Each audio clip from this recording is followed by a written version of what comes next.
Hello, welcome to the Bigger Truth Show. I am Scott McMahon, and I've got a great guest that I'm very excited about, and I'll introduce Amanda. I'll introduce you in just a second. I first want to just kind of set the stage a little bit. Um, just last week, there was kind of a bombshell piece published by Politico that talked about uh, this college, what J.D. Vance called a college chat room. But it was really about a dozen people that were part of a group called Restore YR, which was Restore Young Republicans. And it was headed by a fellow named Peter Junta, who is very much involved with, I believe, is the New York Young Republicans. And in this chat, there were 2,900 pages or something of Telegram chats, and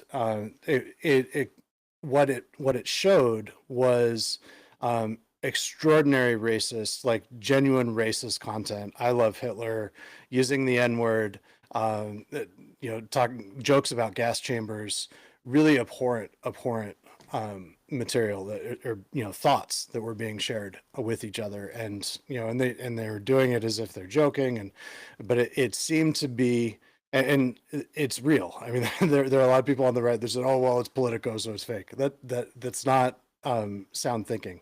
None of the people there uh, claimed. None of the people that it discussed claimed that it was fake. And there's some in the piece. Peter Junta blamed Gavin Wax for leaking this. And Amanda, I look forward to talking to you and hearing your thoughts on that, because you have a lot of direct experience with Gavin Wax. But Amanda is an independent investigative journalist who she is on the left, but I think Amanda, you infiltrated the right, and you became very close with Shane Trejo here in Michigan, and several other key players in this kind of young Republicans orbit and sphere, but specifically people who are extreme.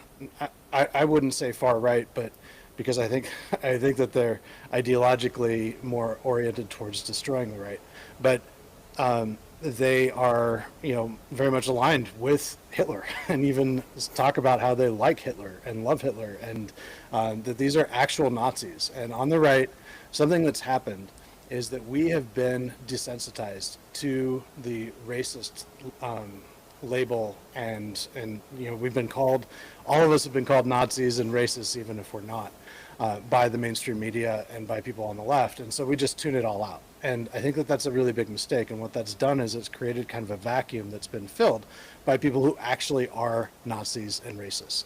And racism is a condition of the heart. And it's not just, some flippant things that you say, but when somebody says these things, and especially when they're in a leadership or an influencer position, and they're saying these things with such repetition, it's an indication of what's really in their heart. And so I think that you've seen that. With no further ado, Amanda, I think you are one of the, I've read a lot of your work. You're a great writer. And what you do in your work that I think is so powerful is you cite these sources directly. So you're just showing us their own words and their own actions. And I think that's what journalism is supposed to be. And so, I appreciate you doing that. So thank you very much for coming. And you also, you've broken several stories that relate to Michigan. You're not from Michigan, but it's pretty stunning to me the extent to which Michigan is central to this greater story of this Nazi movement on the right. Yeah, So, yeah. I'm Unfortunately for you guys. very much. And so, and it's something that we need to address, and I think we need to talk about. And so, I'm grateful for your help in doing that. So what led you in the first place to kind of to explore this and to embed yourself into this movement? And this started even in November of 2020. Is that right? Is that when you?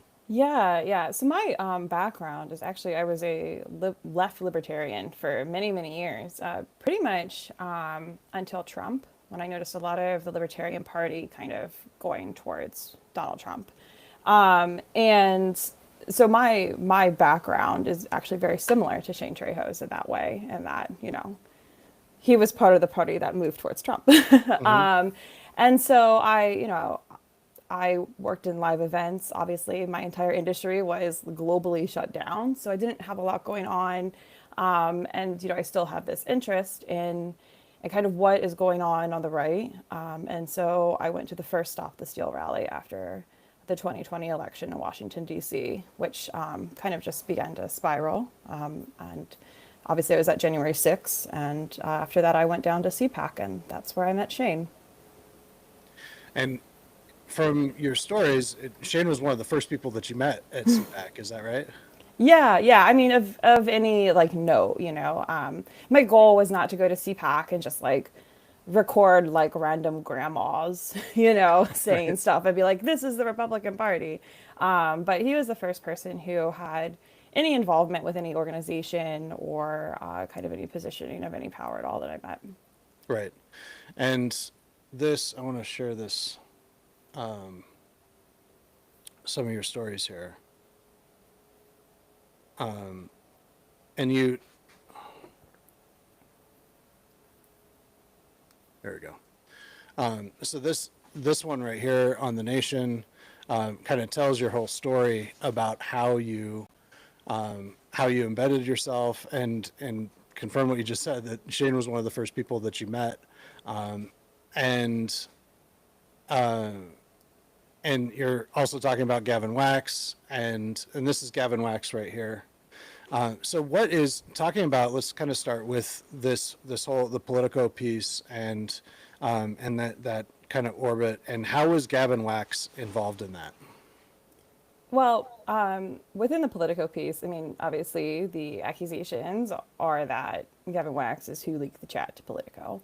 One of the participants of the chat, Mike Bartles, cited affidavit saying as much that he had been blackmailed, an accusation of blackmail from Gavin. And that is young Republicans were texting me about this story before I even knew it was out, to be honest with you, and they were all kind of blaming Gavin. So it's definitely the predominant opinion within the YR sphere that he was the leaker.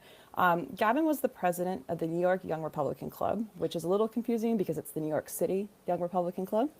And then Peter was the chair of the New York State Young Republican Club, and they've had issues for a while. That's not like a new thing, but it does seem that many people think the Gavin, was the leaker of the chat. And the interesting thing is that Roger Stone supported and is very friendly with both of them, right? Very, yes, very. Lots of live streams together with Yep. Shane. Yep. And yeah, and with Shane, and Shane actually has admitted that he works for and is paid by Roger Stone.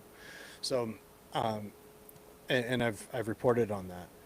So, and it's fascinating how Roger Stone really is connected with all of these people, and he claims to be, pro-Israel, and Flynn is very much the same way. Claims to be pro-Israel, but Flynn's whole network of influencers and digital soldiers on X is absolutely promoting Jew hatred, and they're siding with Hamas, and so but Roger Stone is very much associated with these players who are leaders, and Shane is. Let's talk about Shane for a little bit, because he is.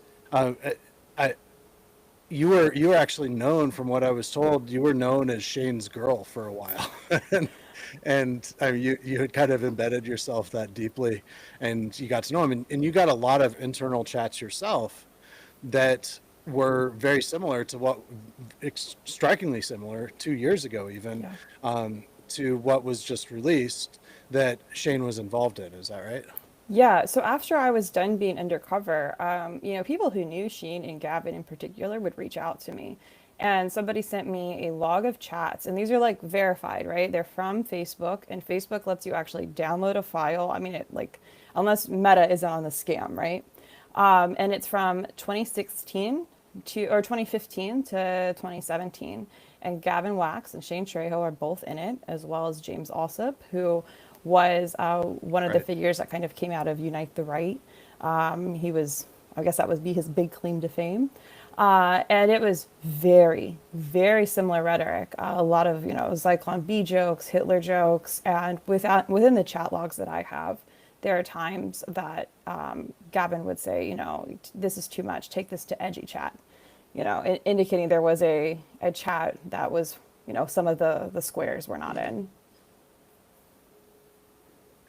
Right.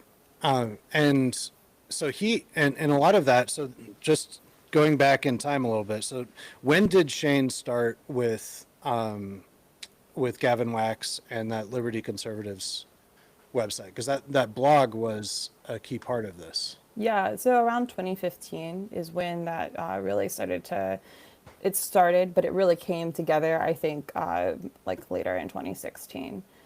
Okay. Yeah. And then 2016, Trump was elected, and then was it early 2017 when the Charlottesville, August. that was 17. August Yeah. of 2017.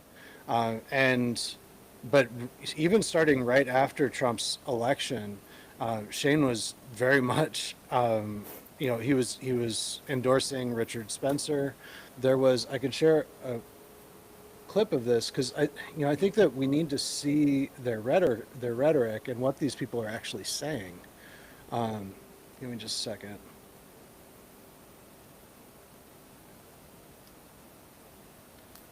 First, this is a pretty good example. Nick Fuentes is very much involved with this, and we're going to talk more about Alec Beaton, who worked closely and is very close with Nick Fuentes. But I think that this is kind of a good summation.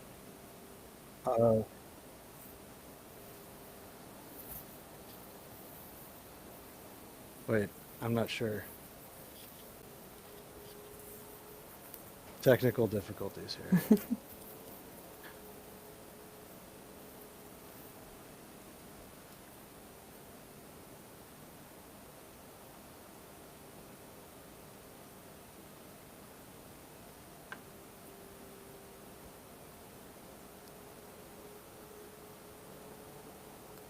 There we go. All right. Here's my program for America. One's in the chat if you agree. We're going to take all these Shapiros, the Weinsteins, the Epsteins, and we're going to take the Zorans, the Hassans, and the Ilhans. We're going to get them all together. We're going to put them on a ship, and we're going to send them back to the fucking Middle East. Send them back to the desert. You can have them. Let's get all the towel heads on one side, tiny hats on the other. We're going to put them on a big luxury cruise ship or a giant Boeing 737 MAX, and we can send them all right back to the Middle East. All day long, they'll be going to Iraq, they'll be going to Israel, they'll be going to Turkey. They can all go back. Thank you. We had a great time together, but I think it's time for you to leave. You know who should be running New York?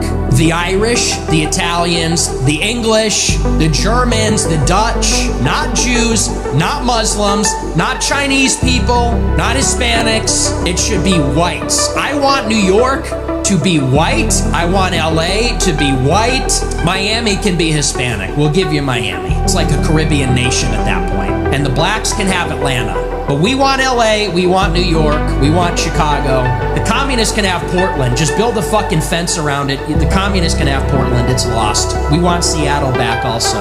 You know, on the right you have Shapiro. On the left you have Zoran. It's like, where's Washington? Like, I don't want Steens, Bergs, and Witzes. I don't want Alis, Mohammeds, and Hassans. I want Johns, Georges, James. This is what I want. This is who built America. You know, if you got funny headgear, get the fuck out. Towel, tiny hat, dot, turban, get them out. Dodgers, baseball cap, can't do it. No more magic carpet rides, no more dreidels. This is fucking America. Whatever happened to America, huh?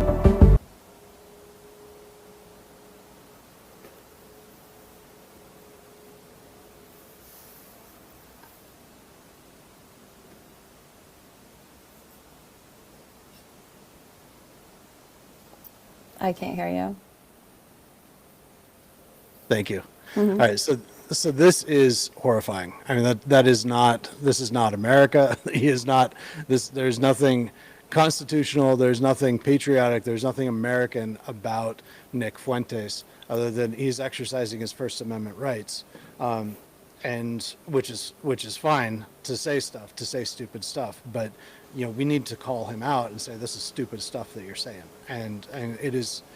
There is a movement, and I've been documenting this from a different angle, Amanda, for a long time, that to incite hatred and division within the right, especially, but I mean it's happening on the left too. I mean we are, as Americans, we are being divided by these string pullers that control the media that we have access to, and the narratives that we hear. And Nick Fuentes and many others are being kind of artificially lifted up for that whole purpose, in my opinion. But this kind of rhetoric, you've seen a lot of this, right? I mean, you've seen this firsthand. You've described this. Shane himself embodies these same types of beliefs, and many of the people around them. Is that right? Yeah, so there was a group that Shane was involved with and still is involved with called Republicans for National Renewal. And that's actually where I met him when I was at CPAC in 2021, the first CPAC, the Florida CPAC in 21. Republicans for National Renewal held an event across the street, and Marjorie Taylor Greene was there, and Paul Gosar was there, and so was Laura Loomer. And that group is like, they don't seem to really do anything, but everybody involved with it, you know, is kind of, it seems like a social networking group, just a way. I have a 501c3 or a C4, so you can, you know, come to my stuff and I can meet people and get a better job. And within that group, someone who ended up joining it was a guy named Alex Nelson, who I also spent time with when I was undercover.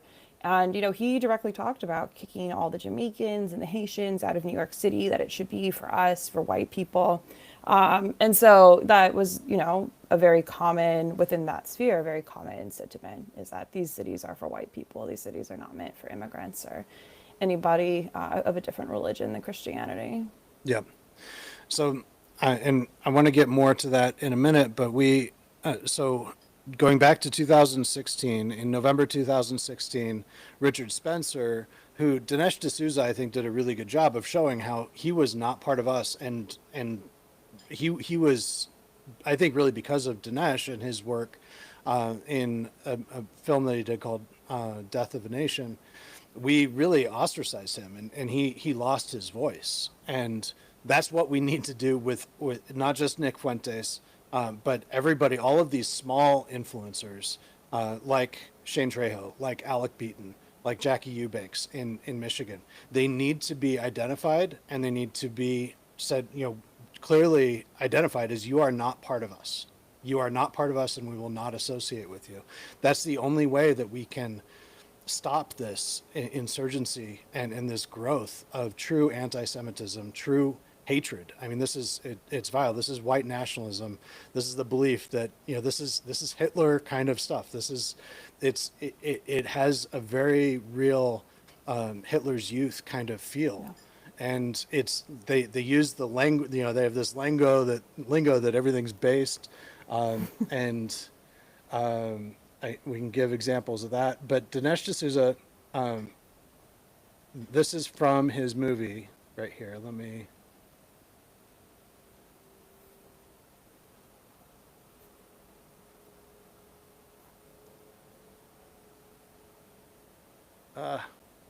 The audio didn't come in. But that happened. That was just a clip right there, and I don't know what happened to the audio in that video. But that was a clip of. Let me go back to it right here. This right here is Richard Spencer, and another young guy, and he led this Hail Trump kind of thing, and everybody was saying Sig Heil and hailing Hitler, and that clear, you know, they call that Heilgate, and it was a big deal at that time. And even after that, Shane Trejo was defending Richard Spencer, and you have chats of him defending Spencer, saying, you know, that the alt-right is going to get along just fine without you, talking to other people within the Liberty Conservatives chat that were saying, you know, this is a problem, we shouldn't do this, and he was defending it. And then he actually wrote a piece that was in Liberty Conservative that was arguing that libertarians and the alt-right needed to come together to defeat the left. And of course, he never mentions the Republican Party in there. He's really talking about defeating the right, I think. and defeating all of us. But this idea that libertarians and the alt-right should come together, that he was arguing very forcefully for that. And it wasn't just a one-time thing. This is really a part of his governing ethos, I believe. Yeah, and what's not in that article about the chats that I wrote is that I don't think it's in the article, at least. I think I got cut. There was like a debate several times. They debated, should we try to take over the Libertarian Party or should we try to take over the GOP? I just, explicitly saying, we need to make our white nationalist stuff mainstream, and through what mechanisms should we do that? And it's important to note Shane too. would actually say that to you. He said that. No, it's in those chats. It's in the chats from 2016 and 17, but I don't think we put it in the article. But that after Hailgate, just 3-4 months later, Shane invited Spencer to speak at a conference at International Students for Liberty, a libertarian conference for students. That I think it's February of every year. It was at the time, and he was brought in as an unsanctioned speaker, so basically just talking in the lobby because Students for Liberty would not let Richard Spencer in. But it was Shane that organized it. It was Shane that invited people, told them to be there. We need a big crowd for Richard Spencer is the message he sent out to people. Right. And he's never renounced that, and to my knowledge. And it's ongoing. He did this third term project just last year, which was an effort to, he started a PAC for it, and I'm sure he got paid and raised some money for it. There's shadow funding behind all this stuff. And he went to CPAC and he set up this booth that had Trump as Caesar, and it was promoting, and this was early in the year, promoting the idea of making a change in our Constitution so that Trump could serve a third term. And of course, it's not a serious thing. He was there to provide fodder for the left in their attacks to say Trump's trying to be Caesar, he's trying to be a king. And Shane puts himself forward as a total Trump supporter, but then at the same time, even at that time, he was going on other podcasts and talking and just bashing Trump. So there's nothing really. He's very disingenuous in what he's doing, but it's narrative warfare is what he's engaged in. So, and do you see when you haven't had contact with him in some time, right? Well, I was at his little press conference at CPAC because they did. I'm banned from CPAC. I've banned from CPAC and Turning Point, but I go and sit out front. And he did a press conference in the lobby of the hotel in February, and so I was there for that. But he wouldn't look at me, so we didn't talk. Well, he still talks to me, so maybe after having you on, though, he won't. You might get some choice words. Yeah, I'm sure I will. Well, he deserves them. So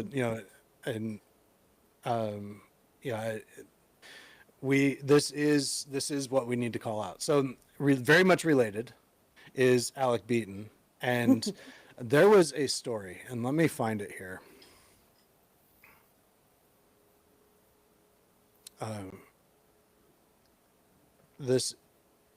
Actually, let me start with, this one right here. I don't know if you've seen this picture, but it's something that it's published actually on the Macomb County GOP website from a Macomb County Lincoln Day dinner, I think in 24, maybe in 23. Oh, I'm sure I've seen it. It's this one right here. Oh yeah, I've seen it many times. Okay, so this is, in the background are, people that are really important to the party. We got Vance Patrick back here, who's the Oakland County chair. You've got Brian Panabreaker, who's the Unions for Trump leader. This is the Macomb Lincoln Day dinner. This is a pretty big deal, and there were about 20 or so people that Alec Beaton, I believe, organized. I think he was kind of the one that brought everybody there. But right here in the white and black plaid, you know who that is, right? I do know Colton. So that's Colton Buss. And I'm going to let you talk about Colton Buss. So 2 CPACs ago, Colton Bias was there. I guess I'm struggling to remember how I even first met him, but I'm so kind of just enmeshed in this world. Uh, Colton was at CPAC. He went to a Republicans for National Renewal event. You know, obviously he knows Alec Beaton, he knows Shane Trejo. I I was Hitler saluted on at CPAC 2024 by this guy, and Colton was the guy. He was there. He wasn't the guy who saluted on me, but he's friends with him. Was that after, while you were still embedded, or after? Oh, no. This was Okay. 2024. So I mean, Okay, that's the 24. thing is all of these groypers know who I am. I mean, it's Yeah. like if they're involved in the party, they know who I am. Yeah. So So- to Sig Heil you is not to like yell at you and say, "Hey, you're a bad guy," or you're fake news or whatever. I mean, this is like straight up Hitler stuff. Yeah, so Colton was there too in this little group of guys who were hanging around me, all of CPAC. And, you know, he showed me on his phone. He had all these backgrounds that he had used, you know, all this Nazi imagery. He told me he wanted me to know he wasn't a groyper. The implication there being that Nick Fuentes is not extreme enough for him. And so that is Colton and what And- he believes. Yeah, and so related to him, let me find this. Is so in 2023 on Facebook, Alec Beaton talked about how he organized and he brought with him 60 people to Turning Point's AmFest event, which I think was in Phoenix in December of 2023. And were you there for that? No, but I'm very familiar with the event. Yeah. Yeah, and so he brought 60 people, and he had, and he said that he was paid to do this. He gave 60 people lodging, food, and stipend to be there. So this was big money that came through Alec Beaton to be there at this Turning Point event, and at the Republicans for National Renewal. And that organization was founded by Shane Trejo, right? He's the grassroots chair or director or whatever for Republicans for National Renewal. So Republicans for National Renewal really is Shane Trejo. I mean, it's also Mark Avagno, who's the director. But in a lot of ways, Mark Avagno's, they're aligned. And he's also overtly white nationalist. He's been seen at all kinds of Nick Fuentes events. And so they're definitely on the same page. So at a Republican National Renewal event, this happened right here. And Rod Smith he's a conservative commentator, he's a vet, and he is gay. And this is how they treated him.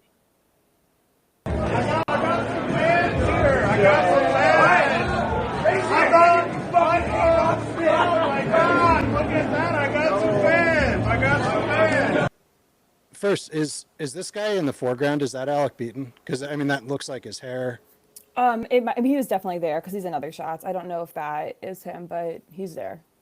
Do you think he's right here in this group? Well, he's definitely that close. Like that could be him. I just can't identify the back of his head. Right. But like, okay, so yeah, he he's was definitely part of this group of groypers that was there in this crowd at the Republicans for National Renewal event. So these are likely the people that Alec Beaton brought to this event. It was paid to bring to this Turning Point event. I mean, is that a fair assumption?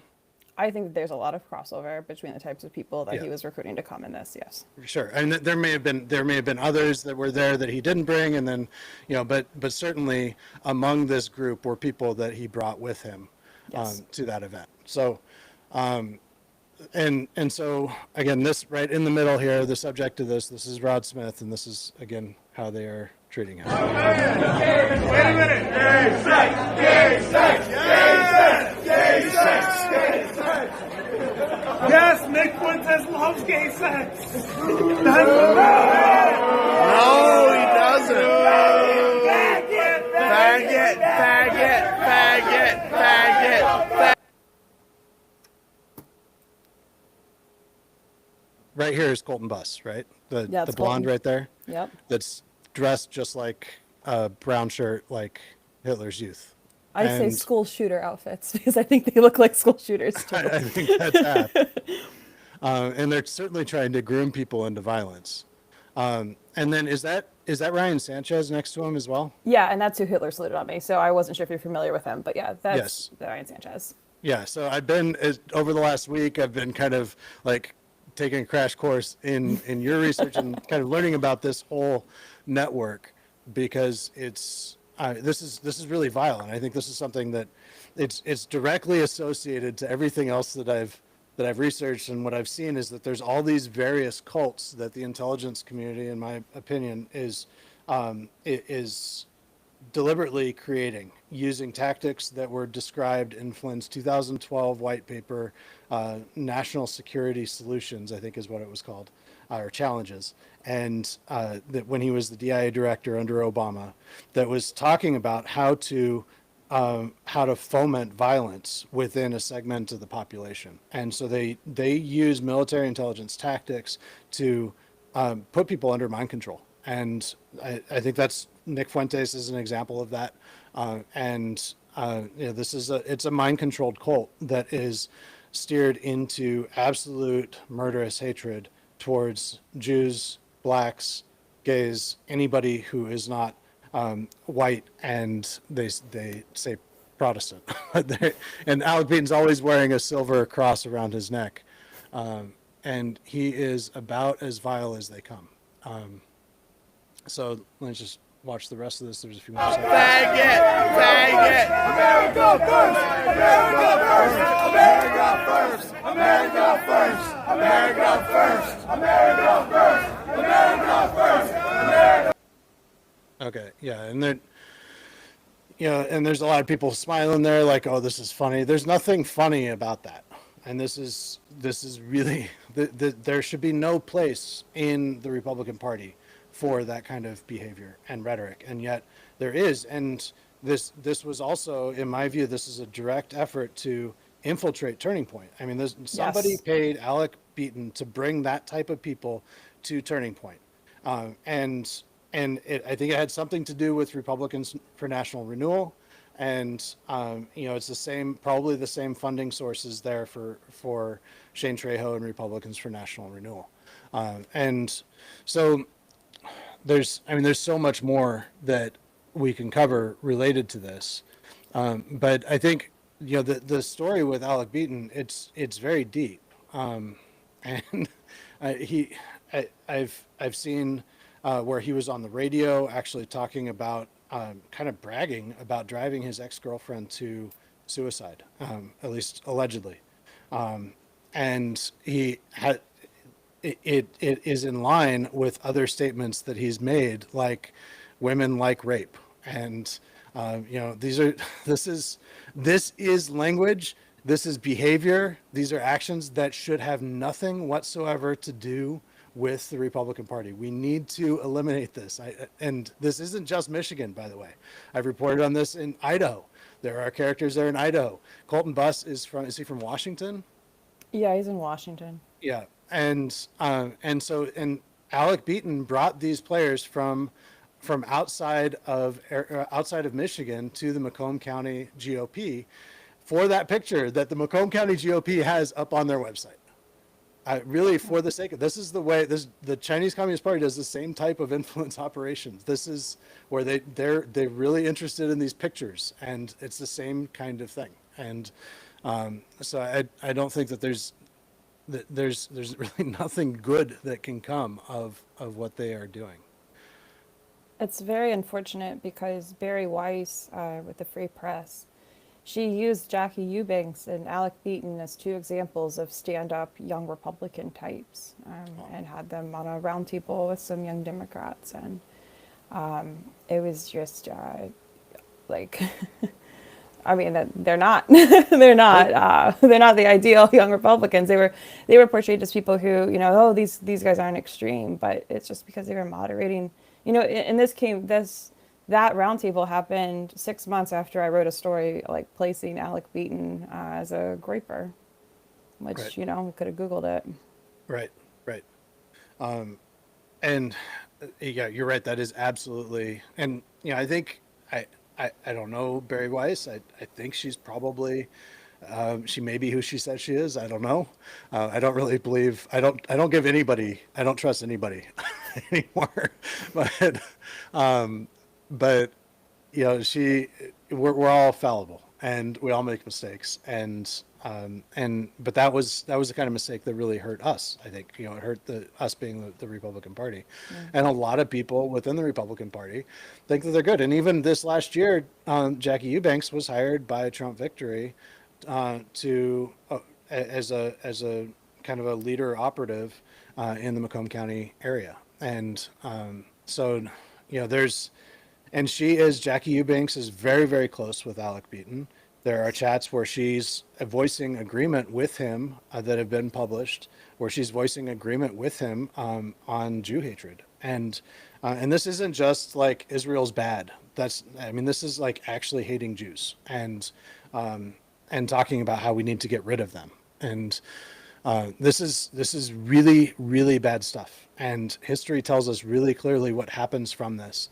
And it's scary. And so, I think that the work that you're doing, Amanda, is really important. And, I appreciate you exposing this, and I appreciate your willingness to come on. You said when I first reached out to you, you said something about Patrick Lee. Is that because you broke a story that I referenced last year about Patrick Lee, and Patrick Lee was the regional director for Trump Victory. And so he was kind of overseeing Trump Victory in Michigan, a lot of the people that he hired as managers are people that I'm close with and that I think that I know to have very good intentions. But Patrick Lee himself is you broke a story where he in Ohio with the East Palestine train wreck, that he started a nonprofit and kept most of the money for himself. Well, I don't remember the exact details. Yeah, and the Republican Attorney General condemned it, and they settled. He agreed to pay a bunch of money back, or I think all the money back, and Pat Lee is not allowed to be a director or on the board of, or in any position that touches money in any capacity of any nonprofit in Ohio for the rest of his life. Yeah, and that is really, and I don't expect people to be perfect, but I think we need to have standards, and there are plenty of good people that have at least a higher level of integrity that could fill roles like that. And I think we need to be careful about who we work with, because that our company reflects back on us. And so with what are we missing as far as, or is there anything that we're missing as far as the players that we've talked about? Is there anything that you want to add? I'm trying to think. Well, I think something to highlight is that Macomb County, Lincoln Day dinner, it happened during Turning Point, right? So it happened during the People's Convention. So a lot of these people, you can look, because I wrote about the Nick Fuentes event that happened. They were basically hopping from the Fuentes event, and I think the next day to the Macomb County dinner. So if you need visual proof, there's tons of videos. These people have become very bold, and they're now taking videos. It used to be nobody filmed inside a Nick Fuentes event, very frowned upon. But there's videos of some of those same guys that are sitting at that table. You can see yourself, happily watching Nick say Hitler stuff. And back to, there is another story here. This is just another example of how dangerous this is. If you have, I think we're still good on time. This person right next to Colton Buss, are you familiar with him? Yeah. It's Jeffrey Small. He's another Michigander. He's from, I believe, Lake Orion. And he goes by on X. I've got his thing pulled up somewhere here. Here it is. Paval Patriot. And here he's got just his most recent post says, "This is one of many reasons why race traitors need to be trimmed off the family tree." So he's talking about people who date or marry, white people who date or marry black people. They need to be trimmed off the family tree, he says.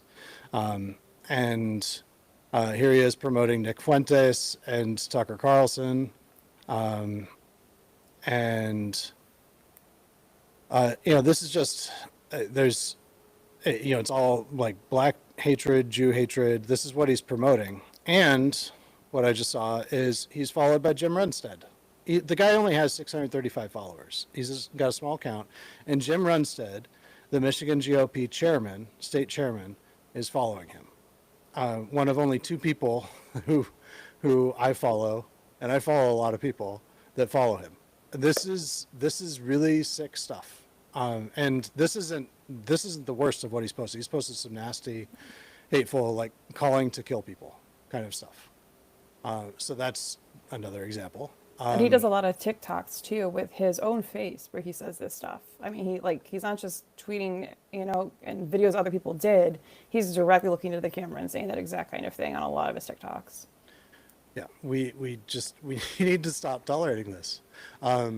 There's another example here. Let me find it. Here it is. So here's Colton Buss. And do you know who this guy is? It's Levi Frakes. Oh. And Levi Frakes was involved in this. Two veterans tied to Nazi white nationalist efforts allegedly stole gear from an army base and beat a soldier with a hammer. And one of these is Levi Austin Frakes. And so, this is very real. I mean, they were stealing gear and weapons. They wanted to steal gear and weapons from an army base. It says in the story, allegedly, for plans for a mass shooting. And so we've got somebody who's a close friend of his at the Macomb County GOP dinner, or Lincoln Day dinner. And those Lincoln Day dinners, by the way, they're not cheap to go to. I don't know how much the Macomb County was. My guess is somewhere between $100 and $300.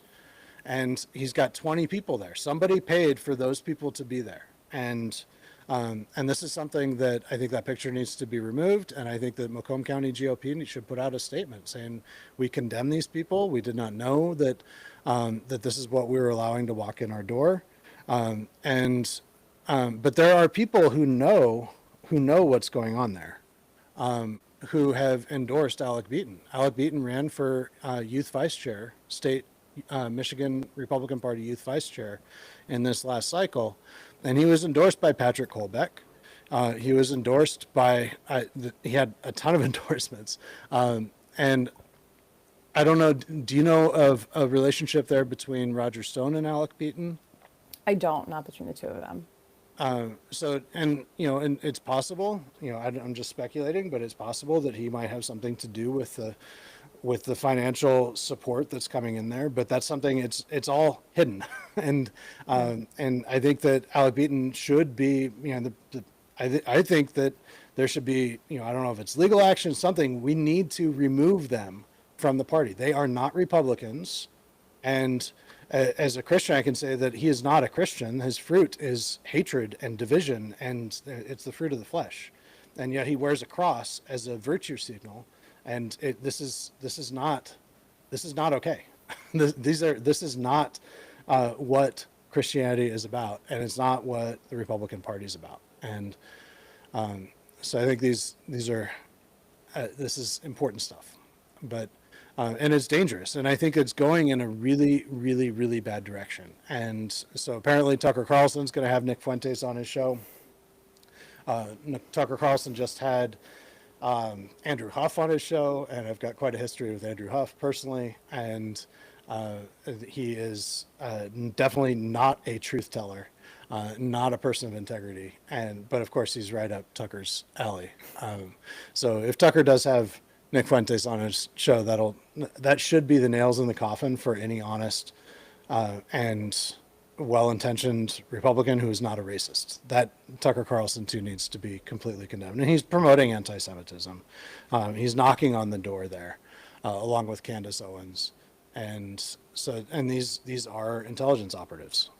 I strongly believe so, and I'm not speaking for you there, Amanda, but those are the conclusions that I've come to based on examining these networks myself. So.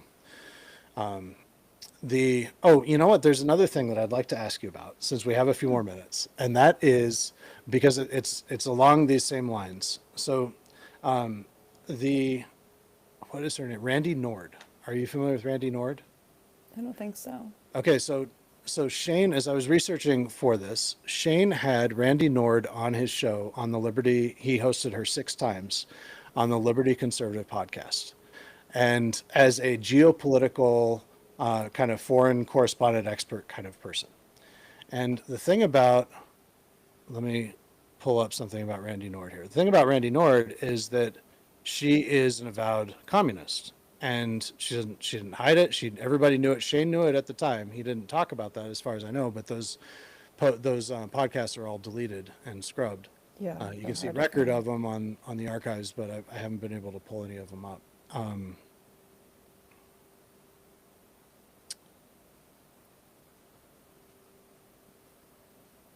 And here, I think this is it. Okay, so this is on the left is Randy Nord, and this is here's a workers.org, which is the Workers' World Party, which is a communist organization. And she actually she worked for them full time.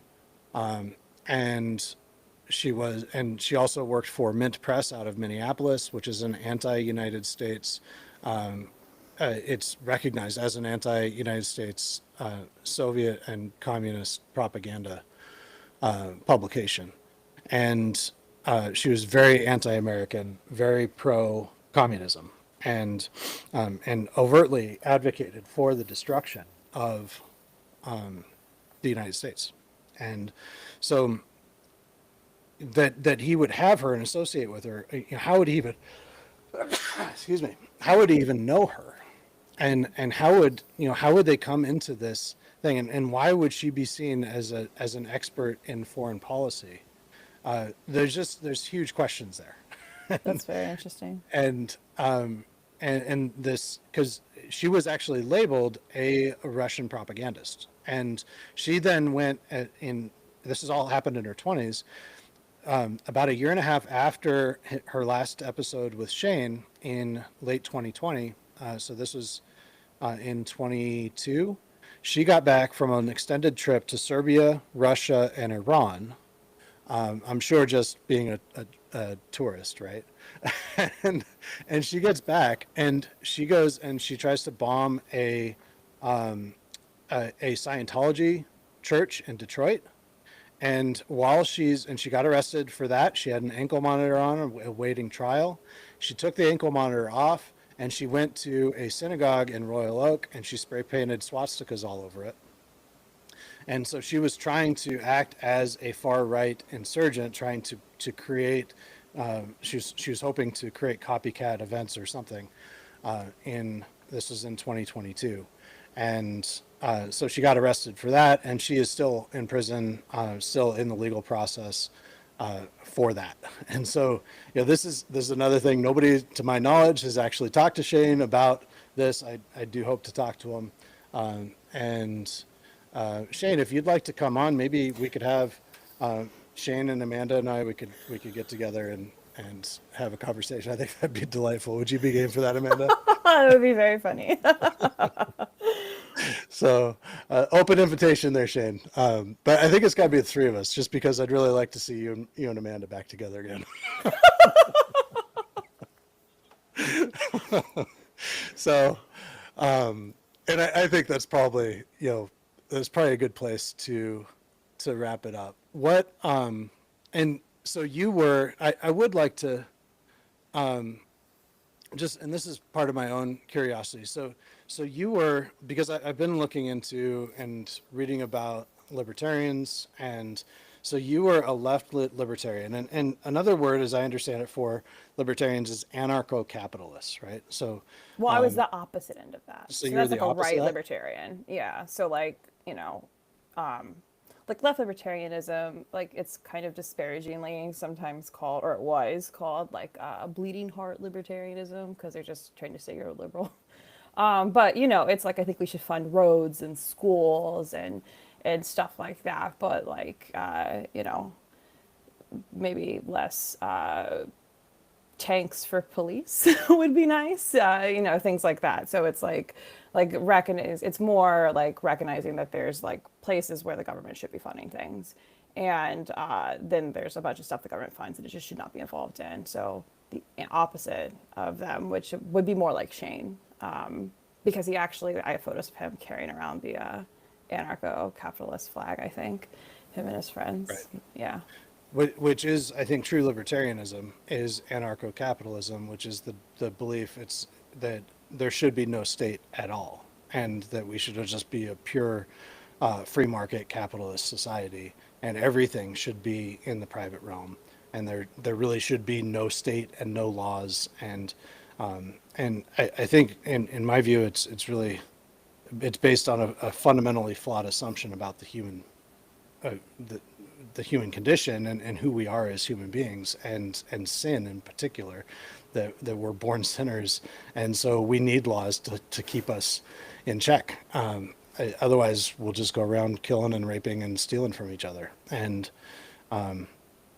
so but that is, I think libertarianism is too a problem for the Republican Party, because they want the destruction of the Republican Party. And I wouldn't say all people who ascribe to libertarianism, but I think that the major libertarian influencers, many of them, and people certainly like Shane, are anarchists at heart, and I don't think that that's compatible with republicanism. But Yeah, I mean, the party is in tatters. And I think it's really, I mean, to be like very frank, I think it's a blueprint that the Republicans should be looking at. I mean, this is a very clear, like, you had a lot of people like me, the left libertarians, and, you know, you had people in the Libertarian Party who were, like, the chair of the party, for instance, who were condemning Charlottesville, who were condemning this blood and soil rhetoric. And then you had people like Shane who were saying, well, you guys are cucks. And you have, you know, you have that kind of caucus grow, and it ate the party, and now that is the Libertarian Party. And so everyone I know, like even people who are like, you know, still libertarians, they're like, I'm small L libertarian because I'm never paying dues to that party. I mean, it's just been overrun with racists and misogynists and the nastiest, worst people. And that's like, that was the end goal. It was to destroy it and make it a mouthpiece for like whatever they wanted to push. And if you look at what is it, New Hampshire Libertarian Party's Twitter account, some of the most vile really? stuff you can read. And it's not condemned. It's just, that's what the party is now. And that is exactly what the goal is for you guys. mm-hmm. Yeah, I think it's even more than that too. I think there's the Christian nationalism is distinct from that. Yeah. Yeah, at least libertarians were distinct mostly movement with atheists. Yeah. Right, distinct players. Yeah. I'm sorry, what'd you say about atheists? Like libertarians, like a lot of libertarians when I was in the party were atheists. Like Right. if you would have come to a Libertarian Party convention in 2014 and started talking about Jesus, it would have been extremely weird, like very out of place. But now this is like another method to like take a perversion of a religion and use it as a means of control That's right. that they have found. Yes, and I think you described that really well, because it is a perversion, and it is a tool for control. And this isn't like an organic offspring of, you know, some pastors that read the Bible and they wanted to do something for this country. It's not. This is a power play, and that's something that I haven't abandoned my series on Christian nationalism. I wanted to work on this and a couple other things and get these out, but as I go forward with this series on Christian nationalism, I'm going to explore that in much more depth, how this is a deliberate insurgency. It is, we'll look at the funding, we'll look at the ties to intelligence operatives, we'll look at what Flynn is doing and what his organizations are doing. We'll look at even his contingency campaign for president, where he hoped to replace Trump once he was assassinated, and how that was funded by these same organizations and connected to these same organizations. So there's a lot there, and it's a dark, ugly road, but it's distinct players. But there is overlap in that they all wear the cross as a virtue signal in order to cause well-intentioned, give the benefit of the doubt kind of Christians who are also kind of low information, not super politically involved, it lures them in. Oh, well, that person's wearing a cross. That person's more brave about sharing their faith than I am, so they must be a good Christian. And that, I think that's part of the intelligence operation that's part of the tactic to get people to let down their guard, and to actually listen to them. That's part of how this is proliferating among young people, I think, too. So, Amanda, this is good. I hope we got through the things that you really wanted to get through. I really appreciate you coming on. And what's your X account? How can people find you and ask you questions? So I'm no turtle soup 17 everywhere. X, Facebook, kind of across the board, TikTok. So that's how you can find me. What does that mean? What's no turtle soup? God, it just came out when I was undercover. I had a Twitter account, and I had, do you know Franklin? He's like the children's like books about the little turtle named Franklin. That was my profile photo. Okay. So, can't be eating turtles. It's And disrespectful. 17 for Q. Right? Yeah, for QAnon. Yeah, 100%. That's what it was. Because no turtle soup was taken. I was like, what's the funniest number I can pick? While I'm like, That's perfect. Nope. Yeah, and 17 is a symbol for Q because Q is the 17th letter in the alphabet. So, so very good. Well, I appreciate what you've done, and it is no small feat. I went to the last Turning Point event in Detroit, and I think a good place to land actually is this short video where Alec Beaton himself was there, and I didn't know who Alec Beaton was at that point. I went to the event. Somebody gave me a ticket. I walked around for about an hour, and to me, it was just such an oppressive environment. I had no interest in any of the speakers. Marjorie Taylor Greene was just going on and on about Israel there, and just going on, and none of it just felt true. Like there just wasn't, and everybody's trying to impress everybody else, and there's just a lot of weirdness, and so I just walked around a little bit and I just left. I didn't want to have anything to do with it. So that you could go and actually be there and embed yourself in that and take the Sig Heils and take the hatred that they're putting on you. Because they came, like Ryan Sanchez came right up to you and kind of accosted you, and others did. And, that Colton Buss, I haven't seen a picture of him smiling yet. True. So it's no small thing that you've done, and so I want to applaud you. And as a journalist, I know how hard it is to take on. You don't make friends by reporting on people. Right. Correct. And but you make enemies, and people that truly are, especially when you're exposing hate, you're making enemies of people who are dangerous, and so it takes a lot of courage to do what you've done, and I appreciate that. Thank you. I would like to share one more clip. It's just a short clip of Alec Beaton, and I think this is a good place to kind of wrap it up at that event. And he's talking about it's the same kind of rhetoric as he was helping to promote toward and aiming towards Rod Smith in 2023.